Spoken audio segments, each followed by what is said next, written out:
وأشهد أن محمدًا عبده ورسوله أرسله بالحق بشيرا ونذيرا وداعيا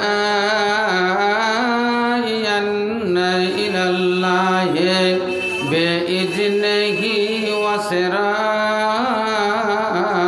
منيرا أما بعد فإن خير الحديث كتاب الله وخير الهدي هدي محمد صلى الله عليه وسلم وشر الأمور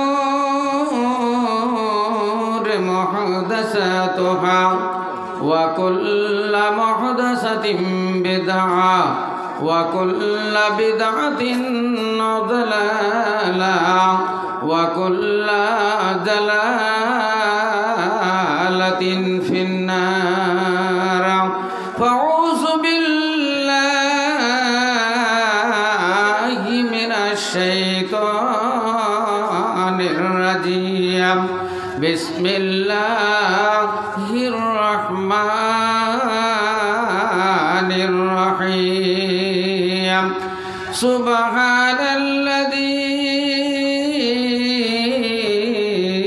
أسرى بعبده ليلا من المسجد الحرام إلى المسجد الأقصى الذي باركنا حوله لنريه من آياتنا إنه هو السميع البصير وقال الله تبارك وتعالى في موضع آخر إنا أعطيناك الكوثر فصل لربك وانحر إن شأنك هو الأبتر وقال الله تبارك وتعالى في موضع آخر مثل الذين ينفقون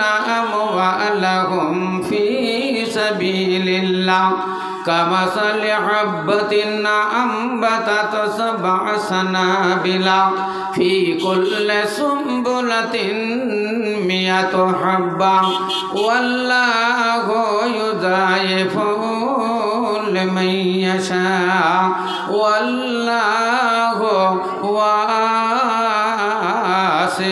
عليم وقال الله تبارك وتعالى في موضع آخر يا أيها الذين آمنوا هل أدلكم على تجارة تنجيكم من عذاب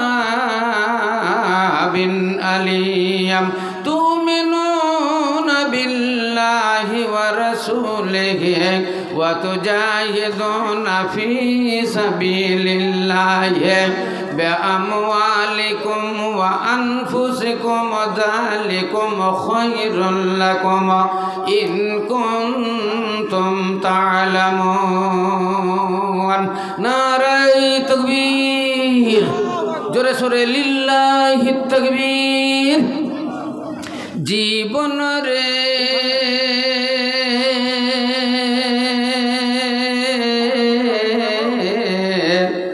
যাবি রে মোরে যাবি রে মোরে জীবন রে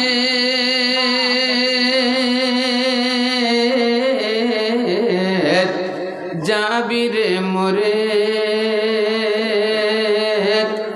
আসবি না ফিরে মদ খেয়ে মাতাল হলি जुआ खेले दिन हराले मौद खेये माताल होली जुआ खेले दिन हराले चिल्ली न तु आपन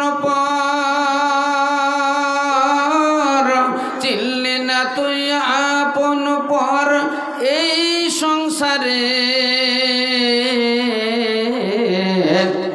যাবি রে মোরে যাবি রে মোরে জীবন রে যাবি রে মোরে আসবি না ফিরে চারজনাতে ঘাড়ে করে লয়ে যাবে কয়জনা চারজনাতে ঘাড়ে করে লয়ে যাবে কয়জনা একা একা রইতে হবে ধুলো মাটির বিছানা একা একা রইতে হবে ধুলো মাটির বিছানা আজরাইল আসিয়া ধরবে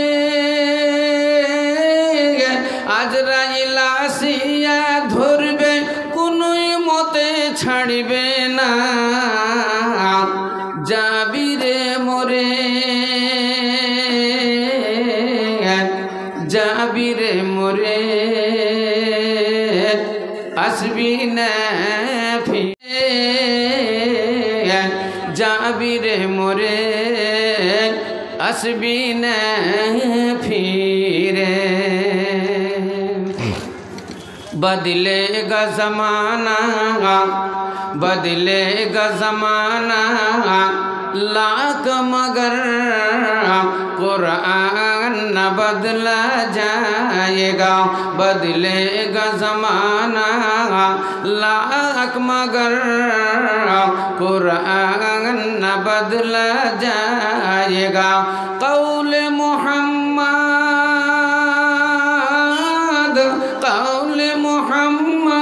कौल खुदा है कौल मोहम्मद कौल खुदा फरमान न बदला जाएगा बदलेगा ज़माना लाख मगर कुरान न बदला जाएगा। श्रद्धेय आजकेर এই মহতি সভার যোগ্যতম সভাপতি মহাশয় ওলামা ইকরাম মুআজ্জাজ হাজিরিনে জালসা পর্দার অন্তরালে উপবেষ্টা উপনেতা অবলা ও সরলা মা ও ভগ্নীগণ প্রশংসা মাত্রই আল্লাহর যার প্রশংসা ও গুণগান করে শেষ করা যাবে না তাই সকলে আমরা একবার ভক্তি সহকারে বলি আলহামদুলিল্লাহ বলেন ভাই আলহামদুলিল্লাহ।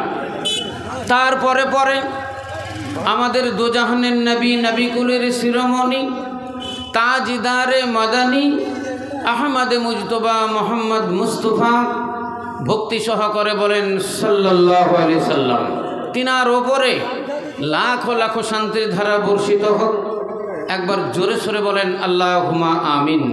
ভাইরা আমার আমাকে আজকে খুব আনন্দ লাগছে আনন্দ এই জন্যই লাগছে যে আপনাদের এই জায়গাটা আমার নতুন জায়গা এসেছি এলাকাতে অনেক কিন্তু এই জায়গাটা এত সুন্দর জায়গা মাদ্রাসাটাও অনেক দিনের কিন্তু আপনারা আমাকে কোনো দিনই স্মরণ করেননি আমার এই জায়গাটা আসার সময় হয়নি সুযোগ হয়নি কাতলামারিতে এসেছি জালালপুর মাদ্রাসায় হবিবুর রহমান সাহেবের ওখানে এসেছি এলাকাতে ওই যে বদরুদ্দোজা নদভী সাহেবের গ্রামে এসেছি শামসি এলাকাতে অনেক জায়গায় এসেছি কিন্তু আপনাদের এত সুন্দর এই জায়গাটাতে আমার আসার সুযোগ হয়নি এই জন্যই বলে দো চিজ আদমিরা কাসাদ জোরে জোর একে আবো দানা দিগার খাঁকে গোর আল্লাহু আকবার মানুষকে পৃথিবীতে দুটো জিনিসে টানাটানি করে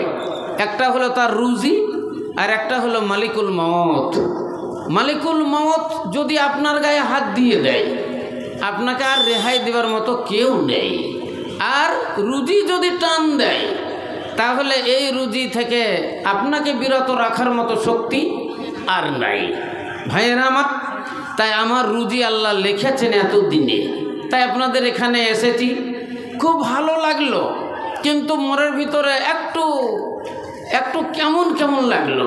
সেটা হলো এই, আজকে বাৎসরিক জালসা আপনাদের মাদ্রাসার উন্নতি কল্পে, আর এই কটা লোক কেন?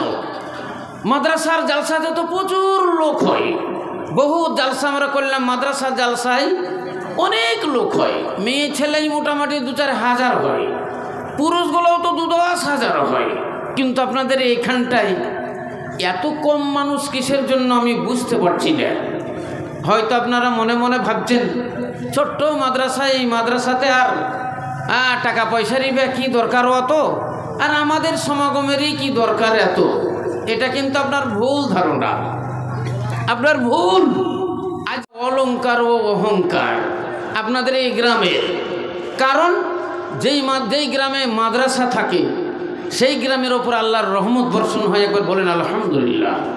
অনেক দিন থেকে এই মাদ্রাসাটা আছে, অন্য অন্য জায়গা হলে হয়তো এ আরও ডেভেলপ হয়ে যেত, কিন্তু আপনাদের চাহিদাটা নেই, খুব কম। বুঝতে ভুল করেছেন আপনারা, আপনাদের বুঝার ভুল। আপনাদের আজকে বলে দিই, শুনেলেন, আজকের শিশু কালকের ভবিষ্যৎ। জ্ঞানী লোক কাদেরকে বলে জানেন? বুদ্ধিমান লোক কাদেরকে বলে? বুদ্ধিমান লোক ওদেরকেই বলা হয় যারা বর্তমান দেখে ভবিষ্যতের চিন্তা করে, এদেরকেই বলা হয় জ্ঞানী বুদ্ধিমান। আজকে দেখলেন এইরকম, তাহলে এইরকম যদি আজ হয়, কাল দেখলাম এরকম, তাহলে পরশু কেমন হতে পারে, এই নিয়ে যারা ভাবা চিন্তা করে, চিন্তা ভাবনা করে, এরাই হলো জ্ঞানী, এরাই হলো পণ্ডিত। তো ভাইয়েরা আমার, এতগুলো লোক আপনারা এখানে আছেন, বলেন তো আসমান থেকে কি আপনারা ধপ করে এত বড় হয়ে পড়েছেন, না মায়ের কোলেই জন্ম নিয়েছেন? মায়ের উদরে সবাই জন্ম নিয়েছেন, আমরাও মায়ের উদরেই জন্ম নিয়েছি, আপনারাও নিয়েছেন। বড় বড় ওলিয়া উলিয়া তারাও মায়ের উদরে জন্ম নিয়েছে। ডাক্তার, মাস্টার, ইঞ্জিনিয়ার, বড় বড় বৈজ্ঞানিক, তারাও মায়ের কোলেই জন্ম নিয়েছে। সবাই ছিল তারা শিশু, আমরা সবাই ছিলাম শিশু। শিশু থেকে আজ এত বড় হয়েছি। অতএব আজকের শিশু কালকের ভবিষ্যৎ। এই শিশুগুলো যারা লেখাপড়া করছে মাদ্রাসায়, আপনাদের এই মাদ্রাসা খুব সুন্দর মাদ্রাসা, এবং ছেলেগুলোও দেখলাম আল্লাহর রহমতে তাদের ব্যবহারও খুব সুন্দর। এরা ইনশাল্লাহ একদিন দেখবেন ইসলামের কর্ণধর এরাই হবে। এটা হলো ফি সাবিলিল্লাহ। আপনারা শুনলেন একটু আগে, আল্লাহ রাস্তায় দান করতে হবে ফি সাবিলিল্লাহ। তো ফি সাবিলিল্লাহ মাদ্রাসা, আল্লাহ রাব্বুল আলামিন বলেছেন, আউযু বিল্লাহি মিনাশ শাইতানির রাজিম, বিসমিল্লাহির রহমানির রহিম, ইন্নামাস সাদাকাতু লিল ফুকারা ওয়াল মাসাকিন ওয়াল আমিলিনা আলাইহা ওয়া মুআল্লাফাতু কুলুবুহুম ওয়া ফির রিকাব ওয়াল গারিমিনা ওয়া ফি সাবিলিল্লাহি ওয়া ইবনিস সাবিল। কোরআন শরীফে মহান আল্লাহ এই আয়াতটি ঘোষণা দিয়েছেন, ফি সাবিলিল্লাহ কারা, এবং যারা ধনী মানুষ, তাদের যে মাল, তাদের যে ধনমাল, এই ধনমালের একটা অংশ আল্লাহ রসুলের আছে। এই ধন সম্পদগুলো আপনি কাকে দান করবেন, এরা কারা পাবে, এর হকদার কারা? আল্লাহ রাব্বুল আলামিন কোরআন শরীফে বর্ণনা দিলেন, ইন্নামাস সাদাকাতু লিল ফুকারা, নিশ্চয় তোমাদের সাদকার মালের অধিকার, তোমাদের যাকাতের মালের অধিকার, তোমাদের উশুর ও ফিতরার মালের অধিকার, তোমাদের কুরবানির মালের অধিকার যারা ফকির এবং যারা মিসকিন, ওয়াল আমিলিনা আলাইহা, এবং যারা আদায়কারী, যারা তহসিলদার, ওয়া ফির রিকাব ওয়াল গারিমিন ওয়া ফি সাবিলিল্লাহি ওয়া ইবনিস সাবিল। আল্লাহ রাব্বুল আলামিন বলেন, এবং এইটার হকদার যারা, এখন তো নাই গোলাম ও লন্ডি, লন্ডি গোলামকে আজাদ করার জন্য এই মালের একটা অংশ তাদের অধিকার, এবং তোমাদের পাড়া প্রতিবেশী যারা গরিব ও দুঃখী রয়েছে, যদিও তারা গায়ের মুসলিম হয়, তাদেরও একটা অংশ আছে। এরই নাম ইসলাম। ইসলাম কাকে বলে দেখেন, আরে মুসলমান আর গায়ের মুসলিম, মুসলমান আর হিন্দু, আমরা এই ভারতবর্ষের নাগরিক, আমরা বাস করি দুটোই জাতি। আপনারা সব বাদ দিয়ে দেন, হিন্দু খ্রিস্টান জৈন বৌদ্ধ কোল ভিল ডোম সাঁতাল হাঁড়ি মুচি ইত্যাদি সব বাস করে, ওগুলা সবই একটাই জাত। আল্লাহ কোরআন শরীফের মধ্যে বলেন দুনিয়াতে দুটোই জাত আছে, একটা হলো হিজবুল্লাহ আর একটা হলো হিজবুল শয়তান। একটা হলো মুসলমান আর একটা হলো গায়ের মুসলিম, সে যেই হোক না কেন। আল্লাহ রাব্বুল আলামিন বলেন তোমাদের পাড়া প্রতিবেশীর একটা হক আছে, যদিও তোমাদের গায়ের মুসলিম হয়, যদিও হিন্দু হয় কিংবা খ্রিস্টান হয়, যদি সে অসুস্থ হয় কিংবা সে যদি গরিব দুঃখী হয়, আল্লাহ রাব্বুল আলামিন বলেন মুআল্লাফাতে কুলুবুহুম, তার অন্তরকে জয় করার জন্য, তার মন জয় করার জন্য, তাকে শান্তি করার জন্য, তাকে খুশি করার জন্য একটা অংশ তাদেরকেও তোমরা দিয়ে দাও। ওয়া ফি সাবিলিল্লাহ, আল্লাহ রাস্তায় যারা আছে তাদের একটা হকের ভিতরে রয়েছে ওয়াবনি সাবিল, আল্লাহ রাস্তাতে যারা আছে এক ফি সাবিলিল্লাহ আর এক লেখো ওয়াবনি সাবিল, এদেরও একটা অংশ আল্লাহ রাব্বুল আলামিন রাইখাছেন। ফি সাবিলিল্লাহ মাদ্রাসা, ওয়াবনি সাবিল তালিব ইলম, এবং গরিব শ্রেণীর মৌলানা, যে মৌলানাদের সংসার চলে না, যেই মৌলানাদের সংসার ম্যানেজ করা বড় কঠিন হয়, তাদের সংসার ম্যানেজ হয় না, সীমিত পয়সা ইনকাম করে, এ পয়সাতে তাদের সংসার ম্যানেজ হয় না। আল্লাহ রাব্বুল আলামিন বলেন তাদের ওই একটা অংশ এর ভিতরে রয়েছে। এবার ফি সাবিলিল্লাহ কাকে বলা হয়?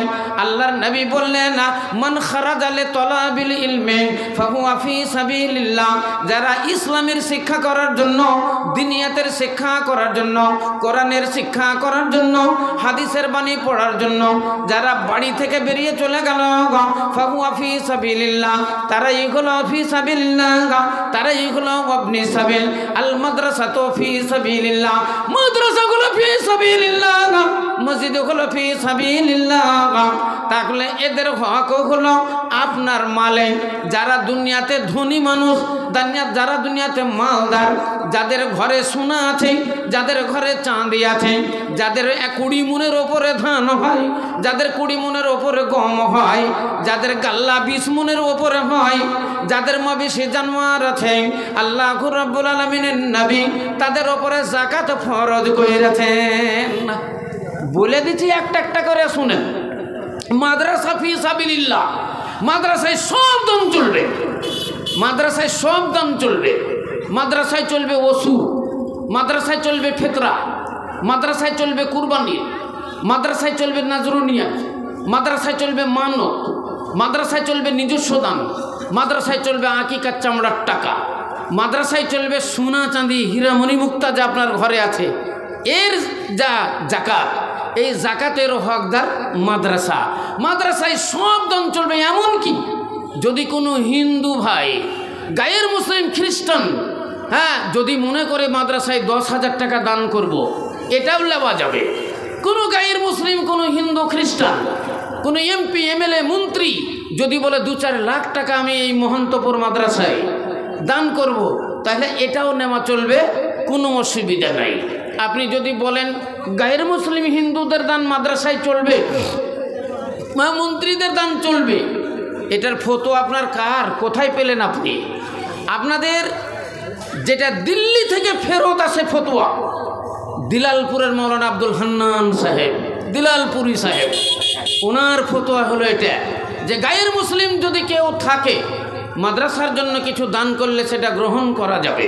এবং আপনার পড়শির ভিতরে গায়ের মুসলিম যদি থাকে, তাদের যদি অসুবিধা হয়, তাদের মেয়ের বিয়ে শাদিতে যদি দরকার হয়, তারা অসুস্থ হয়, গরিব হয়, ফকির হয়, তাদের ভিতরে তাদেরও একটা হক আছে। এরই নাম হলো ইসলাম। ইসলাম আনিল শান্তির বাণী, ইসলাম আনিল শান্তির বাণী, সত্যের বাণী আনে কোরআন, তাহা তাহারি দীক্ষায় দীক্ষিত হলো, তাহারি দীক্ষায় দীক্ষিত হলো আরব পারস্য তুর্কিস্তান। ইসলাম আনিল শান্তির বাণী, সত্যের বাণী আনে কোরআন। সৌদি আরবে দুটো বাজার লাগতো, একটা বাজারের নাম হলো জাওরা বাজার, একটা বাজারের নাম হলো উক্কাজ বাজার। যারা হজ করতে গিয়েছেন মক্কা, যারা বড় হজে গিয়েছেন কিংবা আপনারা উমরা হজে গিয়েছেন, উমরা হজে আমাদের ইন্ডিয়ান থেকে যারা যায় তারা কাবা শরীফে যদি আপনার তপ করার জন্য ঢুকে কিংবা নামাজ আদায় করার জন্য ঢুকে, তাহলে 3 নম্বর গেট দিয়ে 3 নম্বর লেট্রিন দিয়ে ঢুকতে হয়। এবার বেরোনোর সময়তে ওই রাস্তা দিয়ে বেরোতে হয়। আপনারা বেরিয়ে যখন চলে যাবেন মোটামুটি 2 কিলোমিটার, ডান সাইডে দেখতে পাবেন একটা বিরাট বড় পাহাড়, বিরাট বড় উঁচু পাহাড়। পাহাড়টার নাম হলো জিবালেশ্বর, পাহাড়ের নাম হলো জিবালেশ্বর। বাম সাইডে যখন তাকাবেন দেখতে পাবেন বিশাল একটা পাহাড়, পাহাড়টার নাম হলো জিবালে নূর। আরবি ভাষাতে জেবালুন মানে হলো পাহাড়, আর ওই পাহাড়টার নাম হলো সবর পাহাড়, আর এটার নাম হলো নূর পাহাড়, যেটাকে বলা হয় হীরা গুহা। জেবালে নূর সেটাই হলো হীরা, যেখানে আল্লাহর নবী ধ্যান করেছিলেন, ওটার নাম হলো হীরা পাহাড়। ওই রাস্তায় যেতে হলে 3টা রাস্তা আছে। একটা রাস্তার নাম হলো হযরত আবু বকরের রাস্তা, একটা হলো হযরত উমর ফারুকের রাস্তা, একটা হলো হযরত ওসমান গনি রাদিয়াল্লাহু তাআলা আনহুর রাস্তা। হযরত আবু বকর সিদ্দিক রাদিয়াল্লাহু তাআলা আনহুর যে পথ, ওই পথের সামনে দেখবেন বিরাট একটা পোস্টার লাগানো আছে, ওখানে লেখা আছে সুকে উক্কাজ। পোস্টারে লেখা আছে সুকে উক্কাজ। আরবি ভাষাতে সুকুন মানে হলো বাজার, আর উক্কাজ হলো এর নাম, উক্কাজ বাজার। আর যখন আপনি আরো এগিয়ে যাবেন মিনার দিকে, তখন দেখবেন বাম সাইডে একটা পোস্টার লাগানো আছে, ওই পোস্টারে লেখা আছে সুকে জাওরা, জাওরা বাজার। সৌদি আরবে দুটো বাজার লাগতো, এখনো ওই বাজার লাগে। একটার নাম হলো উক্কাজ বাজার, একটার নাম হলো জাওরা বাজার। এই জাওরা বাজারে মদের বাজার গরম ছিল, তাড়ির বাজার গরম ছিল, জুয়ার বাজার গরম ছিল। সবচাইতে জঘন্যতম কাজ ওই উক্কাজ বাজারে, জাওরা বাজারে হতো, সেটা হলো মেয়ে পাচার। সেই বাজারে মেয়েদের কিনা বেচা করা হতো। পুঁজিপতি মানুষ যারা, তারা কিছু টাকা লাগিয়ে দিয়ে সুন্দরী সুন্দরী মেয়েগুলোকে, 16 বছর 18 বছরের মেয়েগুলো এরা খরিদ করে নিয়ে চলে যেত। 6 মাস ব্যবহার করত, 1 বছর ব্যবহার করার পর আবার উক্কাজে বাজারে গিয়ে বিক্রি কইরা দিত। আবার কিছু টাকা লাগিয়ে দিয়ে সুন্দরী সুন্দরী মেয়েগুলো আবার কিনে নিয়ে চলে আসতো। একে আবার 6 মাস 1 বছর ব্যবহার করার পর আবার উক্কাজে বাজারে বিক্রি কইরা দিত। তাহলে এই জাওরা বাজার, উক্কাজে বাজার, এই জাওরা বাজার উক্কাজে বাজারে সবচেয়ে জঘন্যতম কাজ যেটা হতো সেটা হলো মেয়েদের কিনা বেচা, মেয়ে প্রচার। গরু ছাগলের মতো এদের সঙ্গে ব্যবহার ছিল। ইসলাম ধর্ম আসার আগে মেয়েদের কোনো পজিশনই ছিল না, এদের ইজ্জত ছিল না, এদের সম্মান ছিল না, এদেরকে কেউ পুষতো না, এদের মাতা পিতার সম্পদে জমা জমিতে কোনো হক ছিল না, স্বামীর জমা জমিতে কোনো হক ছিল না, মেয়েদেরকে কেউ সম্মান দিত না, মেয়েদের ইজ্জত কেউ দিত না। ইসলাম দরদি ভাইয়ের আমার, যখন মেয়েদের ঋতুবতী হতো, ঋতুবতী মহিলা যাদের মান্থলি আরম্ভ হতো, তাদেরকে গরুর গুহালে ঢুকতে দিত না, তাদেরকে রান্না বান্না করতে দিত না, তাদের বাড়ির থালি বাটি তাদেরকে মানে ছুঁইতে দিত না, স্বামী এক জায়গাতে শুইত না, এক বিছানায় ঘুমাতে দিত না। যতদিন তার ঋতুস্রাব চলবে ততদিন তার ঘর আলাদা, ততদিন তার মানে বেড আলাদা, স্বামীর সঙ্গে তার কোনো সম্বোধন থাকবে না, শাশুড়ি তাকে ছুঁইতো না, শ্বশুর তাকে কথা ভালো বলতো না, এবং গরু ছাগলের মন্ডার ভিতরে গুহালের ঘরে তাদেরকে ঢুকতে দেওয়া হইতো না, স্যান্ডেল পায়ে দিতে দেওয়া হতো না, স্যান্ডেল পায়ে দিতে দিত না। এখনো অনেক জায়গা আছে হানাফি সম্প্রদায়ের ভিতরে এরা বৌমাদেরকে ওই গুহাল ঘরে ঢুকতে দেয় না। যেই গুহাল ঘরে মুষ থাকে, যেই গুহালে দুধওয়ালা গরু থাকে, গাভী থাকে, ওই ঘরে এরা ঢুকতে দেয় না, এদেরকে গোহাল পরিষ্কার করতে দেয় না। হ্যাঁ, শাশুড়ি ঢুকবে যখন তোমরা পবিত্র অবস্থায় থাকবে তখন ঢুকবে, তার আগে ঢুকতে দিবে না। এখনো মেলা হানাফি এলাকা আছে বৌমাদেরকে স্যান্ডেল পায়ে দিতে দেয় না, চপ্পল পায়ে দিয়ে গোহাল ঘরে ঢুকবি, এই তো গোহাল ঘর গরুর ঘর। আর কেমন হিন্দু আনা চাল, হিন্দুরা যেমন বলে গায়ে হামারা মাতা হ্যায়, গাভী আমাদের মা, তো এইরকম এরাও মনে মনে ভাবে গায়ে হামারা মাতা হ্যায়, আমাদের গাভী মা। অতএব ওই গোহাল ঘরে ঢুকতে দেয় না ইসলাম দরদি ভাইয়ের আমার। তাই সারা পৃথিবী অন্ধকারে আচ্ছন্ন ছিল, মানুষ ধর্ম ভোলা ছিল, মানুষ কর্ম ভোলা ছিল, মানুষ ইসলাম ভোলা ছিল। মহান আল্লাহ রব্বুল আলামিন এই অন্ধকার পৃথিবীকে আলোকিত করার জন্য, ধর্ম ভোলা মানুষদের ধর্মের শিক্ষা দেওয়ার জন্য, কর্ম ভোলা মানুষদের কর্মের শিক্ষা দেওয়ার জন্য, আদর্শ ভোলা মানুষদের আদর্শের শিক্ষা দেওয়ার জন্য, ইসলাম ভোলা মানুষদের ইসলামের শিক্ষা দেওয়ার জন্য মহান আল্লাহ রব্বুল আলামিন আমাদের শেষ যুগের শেষ নবী, নবী কুলের শিরোমণি তাজদারে মাদানী আহমদ মুজতবা মোহাম্মদ মুস্তাফা ভক্তি সহকারে বলেন সাল্লাল্লাহু আলাইহি ওয়াসাল্লাম। এটাই হলো দুরুদ। আল্লাহর নবীর নাম শুনে আপনি বলবেন সাল্লাল্লাহু আলাইহি ওয়াসাল্লাম, 10টা নেকি আপনার নামে আমলে লেখা হবে, 10টা গুনাহ আপনার মাফ করে দেওয়া হবে এবং 10টা দরজাত আপনার বুলন্দ করে দেওয়া হবে। আল্লাহ নবী বললেন ওই ব্যক্তি ঈমানদার, ওই ব্যক্তি আমার উম্মত হবে যারা আমার নাম শুনে আমার ওপরে ভক্তি সহকারে দুরূদ পাঠ করবে, সেটা হলো সাল্লাল্লাহু আলাইহি ওয়াসাল্লাম। সবচাইতে বড় বখিল ওই ব্যক্তি হবে যেই ব্যক্তি আমার নাম শুনবে, নাম শোনার পরে আমার ওপরে দুরূদ পাঠাবে না, সাল্লাল্লাহু আলাইহি সাল্লাম বলবে না। আল্লাহ নবী বললেন এর চাইতে বড় বখিল আর কেউ নাই। ইসলাম দরদি ভাইরা মারা, আল্লাহ নবীর নাম শুনলে সাল্লাল্লাহু আলাইহি ওয়াসাল্লাম বলবেন, অপবিত্র অবস্থায় বলা হবে। নবীর নাম শুনে দুরূদ পড়তে গেলে আপনার উজুর দরকার হবে না, আপনার তায়াম্মুমের দরকার হবে না, পবিত্রতার দরকার হবে না। আপনি অপবিত্র আছেন, আপনি নাজিস আছেন, অপবিত্র অবস্থাতেও যদি আল্লাহর নবীর নাম শুনেন আপনি মুখে উচ্চারণ করবেন সাল্লাল্লাহু আলাইহি ওয়াসাল্লাম। আল্লাহর নবীর নাম শুনে দুরূদ পড়তে গেলে আপনাকে পবিত্রতার দরকার নাই। কোরআন শরীফ পড়ছেন তো, কোরআন শরীফ, এই কোরআন শরীফ আল্লাহ কোরআন শরীফে বললেন লা ইয়ামাসসুহু ইল্লাল মুতাহহারুন। আল্লাহ কোরআন শরীফে বলেন এমনই একটি গ্রন্থ আমি তোমাদেরকে দিলাম, এই গ্রন্থ পবিত্র গ্রন্থ, লা ইয়ামাসসুহু ইল্লাল মুতাহহারুন। কোরআনকে তোমরা অপবিত্র অবস্থায় হাত লাগাইও না, অপবিত্র অবস্থায় কোরআন তোমরা ছুঁয়ো না। কোরআন শরীফকে এইরকমভাবে হাত লাগানো অপবিত্র অবস্থায় আল্লাহ নিষেধ করলেন। কিন্তু যদি কেউ কোরআন শরীফে এমনি পড়ে তাহলে কোনো অসুবিধা নাই। আপনি এমনি শুয়ে শুয়ে বলছেন আপনি কিন্তু অপবিত্র আছেন, আপনার বউ অপবিত্র আছে, মেয়েরা ঋতুবতী আছে, মেয়েদের নিফাস চলছে কিংবা মেয়েদের মেসা হায়েজ চলছে, এই অবস্থায় যদি কোনো মেয়ে কোরআন শরীফ পাঠ করে কোনো অসুবিধা নাই। কিন্তু লা ইয়ামাসসুহু ইল্লাল মুতাহহারুন, কোরআনে হাত লাগাতে পাইবে না, এমনি পড়তে পাবে মুখস্থ। ওই রকমই আল্লাহর নবীর নাম শুনলে সাল্লাল্লাহু আলাইহি সাল্লাম অপবিত্র অবস্থাতেও বলা যাবে।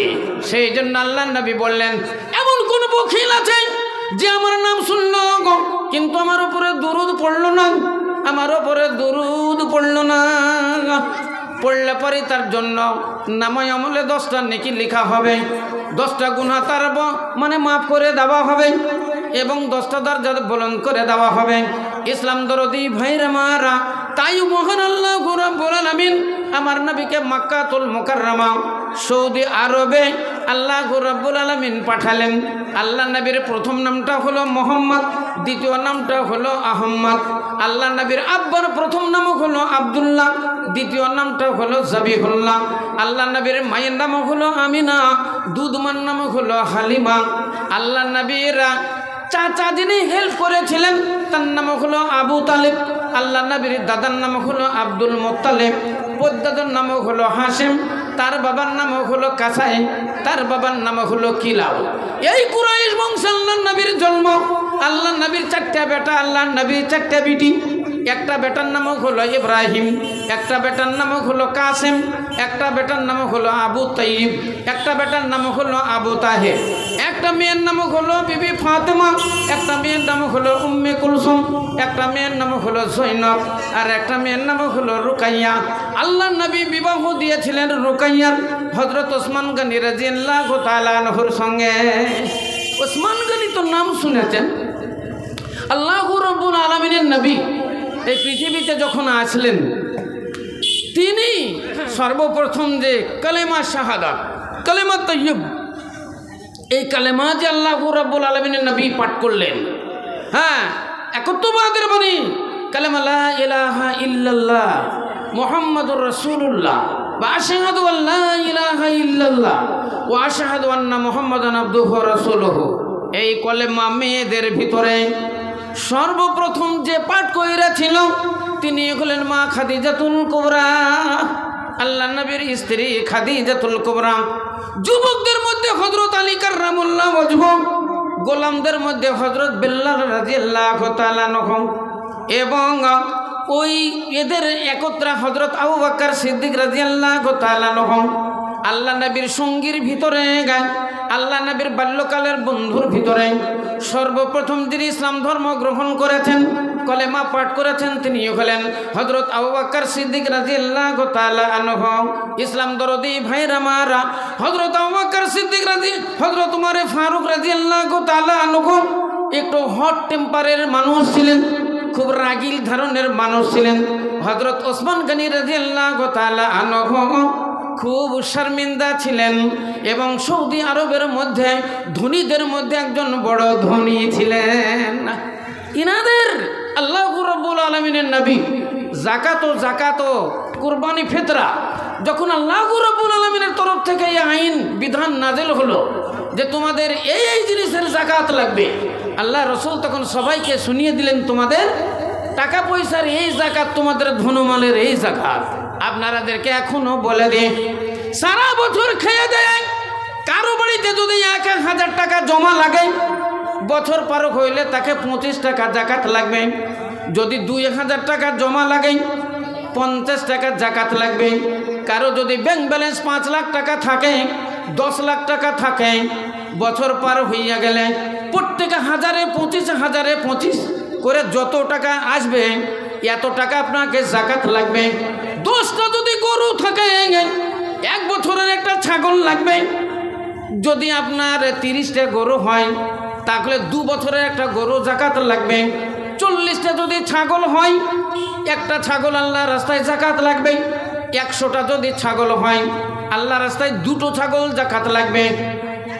7.5 ভরি সোনা যদি ঘরে থাকে, বছর পার হইয়া গেলে 1 রত্তি সোনা আল্লাহ রাস্তায় জাকাত লাগবে। 52 থেকে 53 ভরি চাঁদি কারো ঘরে যদি থাকে তাহলে বছর পার হইয়া গেলে 1 ভরি চাঁদি আল্লাহ রাস্তায় তাকে জাকাত লাগবে। 20 মণ যদি ধান হয় 1 মণ ধান ওসুর জাকাত লাগবে। যদি 40 মণ ধান হয় 2 মণ ধান আপনাকে জাকাত লাগবে।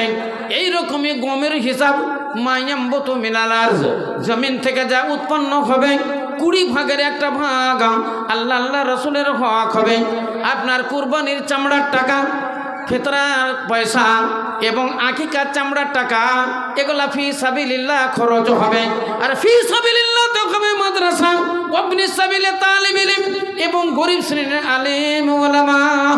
আল্লাহু রাব্বুল আলামিন ওই জন্য বলেন মান খারা, আল্লাহ নবী বলেন মান খারাজা লিতালাবিল ইলমি ফাহুয়া ফি সাবিলিল্লাহ। ইসলাম ধর্মের শিক্ষা করার জন্য, দুনিয়াতের শিক্ষা করার জন্য বাড়ি থেকে যারা বেরিয়ে গেল তারাই হলো ফি সাবিলিল্লাহ। যত তালবিল ইলম আপনারা পুষছেন নিশ্চয়ই আপনারা সব ধান গম দেন, টাকা পয়সা দিচ্ছেন, না হলে এতগুলো ছেলে প্রায় 60-70টা ছেলে আপনার বোর্ডিংয়ে কি করে থাকে? আপনাদেরই তো খাবার খাচ্ছে তারা। আনন্দের সংবাদ আপনাদের জন্য, আনন্দের সংবাদ, যত খাবার আপনারা দিচ্ছেন আল্লাহু রাব্বুল আলামিনের খাতায় রোজ হাসরের দিন আপনারা পেয়ে যাবেন। আপনাদের জন্য মহান আল্লাহ রব্বুল আলামিন এগুলো আখিরাতের ব্যাংক ব্যালেন্স, এগুলো আখিরাতের জমা লিখে দিবেন। আল্লাহ রব্বুল আলামিনের নবী বলেন, খায়রুকুম মান তাআল্লামাল কুরআনা ওয়া আল্লামাহু, তোমাদের মধ্যে সবচাইতে উত্তম ওরাই যারা ইসলামের শিক্ষা করে এবং যারা ইসলামের শিক্ষা দান করে। আল্লাহ রাব্বুল আলামিনের নবী বলেন, ইন্নামা ইয়াখশা আল্লাহ মিন ইবাদিহিল উলামা, নিশ্চয় আল্লাহকে যদি ভয় করে আলেম সম্প্রদায় করে, ওলামারা করে, কারণ এরা জানে কোনটা পাপ আর এরা জানে কোনটা পুণ্য, কোনটা করতে গেলে আল্লাহ মাফ করবে, কোনটা আল্লাহ মাফ করবে না, কোনটাতে আল্লাহ রাগান্বিত হয়ে যান, কোনটা মহান আল্লাহ রব্বুল আলামিন ক্ষমা করেন না, কোন কথা বললে আল্লাহ রাজি হন, কোন কথাতে আল্লাহ নারাজ হইয়া যায়, কোনটা হলো সরল সঠিক পথ, কোনটা জাহান্নামী পথ, কোনটা শয়তানি পথ, কোনটা জান্নাতি পথ, আলেম ওলামারা জানে। সেই জন্য মাদ্রাসার সঙ্গে আপনাদের লাগাও রাখতে হবে। মাদ্রাসার সঙ্গে লাগাও রাখলে আল্লাহ রাব্বুল আলামিন রাজি হবেন। মৌলভী মাওলানার সঙ্গে লিঙ্ক রাখতে হবে, আল্লাহর সঙ্গে লিঙ্ক হবে। আলেমদের ইজ্জত করা, আল্লাহ রসুলের ইজ্জত করা, আল্লাহ রসুলের ইজ্জত করা, মহান আল্লাহর ইজ্জত করা, আলেম ওলামাদের সম্মান করা, আল্লাহ নবীর সম্মান করা, আল্লাহ নবীর সম্মান করা, আল্লাহর সম্মান করা। কুল ইন কুনতুম তুহিব্বুন আল্লাহ ফাত্তাবিউনি ইউহিব্বুকুম আল্লাহ ইয়াগফির লাকুম যুনুবাকুম ওয়াল্লাহু গফুরুর রহিম। আল্লাহ বলছেন, নবী তুমি বলে দাও, আমার প্রেমে যদি এরা পাগল হতে চায়, আমার প্রেমে যদি এরা পাগল হতে চায়, এরা যদি জান্নাত নিতে চায়, তোমার প্রেমে এরা পাগল হইয়া যাক। তোমার প্রেমে যদি পাগল হয়ে যায় তাহলে এরা আমার প্রেমিক হবে। আমি তাদের সমস্ত গুনাহ খাতা মাফ করে দিয়ে জাহান্নাম থেকে এরা নিজেদেরকে নিষ্কৃতি দিয়ে আমি তাদের জন্য জান্নাতের অধিকারী বানিয়ে দিব। ইসলাম দরদি ভাইরা মারা, তাহলে এরা জান্নাত ফি সাবিলিল্লাহ, এই মাদ্রাসা হলো জান্নাতি পথ এবং জান্নাতি সিরাতে মুস্তাকিমের পথ। আমার দিনের রাসূল সরকারে দো আলম তাজদারে মাদানী আহমদ মুস্তাফা মোহাম্মদ মুস্তাফা সাল্লাল্লাহু আলাইহি সাল্লাম বলেছেন, তোমাদের মধ্যে সবচেয়ে উত্তম ওই ব্যক্তি যারা ইসলামের চর্চা করে, যারা দিনিয়াতের শিক্ষা করে, যারা কোরআন হাদিসের চর্চা করে, কোরআন হাদিসের বিশ্লেষণ করে, আলেম ওলামাগণ এর বিশ্লেষণ করে, কোরআন হাদিসের চর্চা করে, কোরআন হাদিসের শিক্ষা গ্রহণ করে এবং কোরআন হাদিসের শিক্ষা এরাই দেয়। তাই আল্লাহ নবী বললেন, তোমাদের মধ্যে উত্তম ওরাই যারা ইসলামের শিক্ষা করে এবং ইসলামের শিক্ষা দান করে। এই মাদ্রাসা আমি প্রথমেই বলেছি।